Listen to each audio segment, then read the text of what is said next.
Mm. Kalamansing kalamansi juice mga barangay. Natural na kalamansi at mayaman sa vitamin C. No more piga o bumili ng maraming kalamansi para makagawa ng kalamansi juice. At ang kagandahan, may honey na ito at FDA approved pa ito. Ito nga yung mixed kalamansi concentrated. At ang kagandahan pa nito, purong kalamansi na may kasamang honey ito na makakatulong upang mapalakas ng katawan, iwas sipon, lalo ngayon tag-ulan. Mga barangay, papakilala ko lang sa inyo itong in-order natin. Ito nga yung kalamansi. Ito, mixed kalamansi concentrated. So, yan, may honey na rin siya. Yung 1 liter nito mga barangay is 350 pesos lang.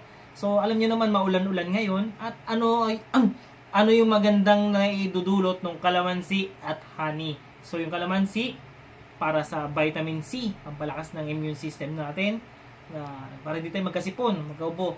So, yung honey naman, good for the health naman. Alam naman natin kung anong benepisyo ng honey sa katawan ng tao. Barangay, in order natin na to, makakasigurado tayong safe tayo dito kasi yan mga barangay, may seal sa na FDA approved yan. Tapos ang kagandahan nito mga barangay, no preservative added to. So wala siyang preservatives, kaya naman talagang good for the health. So yung mga barangay, tikman natin to. Mga barangay, sa mga gusto namang umorder ng ganito, so yun nga, yung isang ganitong litro is 350. Pagka gusto niyo naman yung box, may 20 pieces yung isang box nito mga barangay. 1,500 pesos lang yun yung isang box. So 20 pieces yun. So tumatagal naman siya ng 2 months. At yun nga mga barangay, wala siyang preservatives added. So yun, sa mga gusto mag-resell, ito yung page nila. Yan, dyan kayo pwedeng umorder mga barangay. So yun, hindi na natin to patatagalin. Tikman natin to kung gaano kasarap to. Bango. Kalamansing kalamansi mga barangay. Yung mga barangay, paano pagtimpla na ito? 2 kutsara sa isang baso. So yan to. Uy. Oops, ito po na. Isa. 2. Lagyan natin ng tubigan mga barangay. Yun. Haluin natin mabuti. Ganun kasimple. May kalamansi juice ka na. Napakamura pa. Concentrated kalamansi with honey. Tikman natin.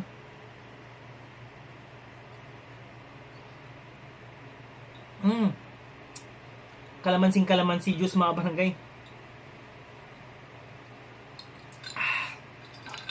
Yun. Need mo lang siyang haluin ng mabuti para mag-mix dun sa may baso, sa isang basong tubig.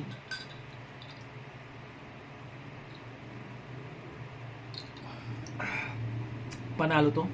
So yung mga barangay, sa mga gusto naman, sa mga gustong umorder nga ng ganito, pwede nyo i-message yung page nila. At para naman sa mga gustong mag-resell neto, alam nyo naman mga barangay, yung mga gantong bagay is magandang negosyo to, lalong-lalong ngayong maulan. Maganda sa bata, maganda sa matanda to. At ang kagandahan pa nito, FDA approved siya. Kaya naman talagang makakasigurado tayong safe. So yung mga barangay, ito yung page nila.